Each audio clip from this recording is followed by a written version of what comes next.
Ви благодарам, почитувана председателке. Јас само кратко сакам да елаборирам зошто Левица ќе го поддржи укинувањето на економските директори. Впрочем, ние би ја поддржале секоја политика која се залага за укинување на формирање на овие паралелни системи. Тоа го кажавме кога беше и дискусијата за заменици министри.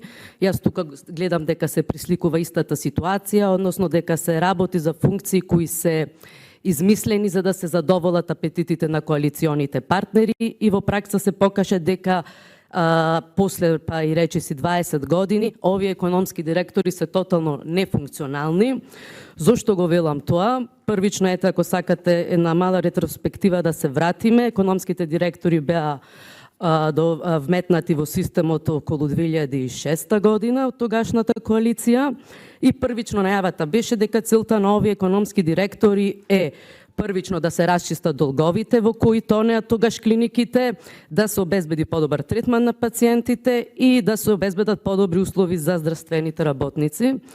После добри 20 години може да се констатира дека ништо од ова не е исполнето и од тука оваа функција целосно потврди да ги оствари целите ради која беше имплементирана, дури со некои податоци до кои успеав да дојдам.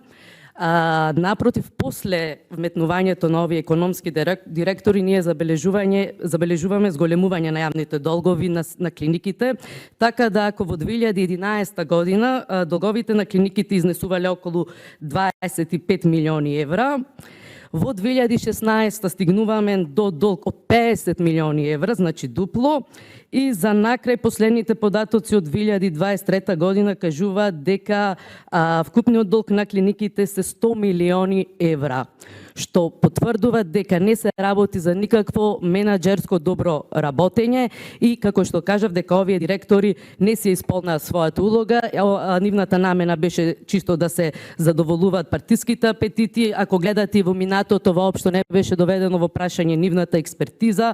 Најчесто овие економски директори наместо да се назначуваат со јавни конкурси, беа назначувани без огласи, немаше никакви критериуми за назначување. Мене ми е жал што денес оваа комисија беше обременета со разни етнички презнаци. Јас сметам дека кај нас јавното здравство воопшто не е ниту албанизирано, јавното здравство не е ниту македонизирано, кај нас за жал јавното здравство е деградирано.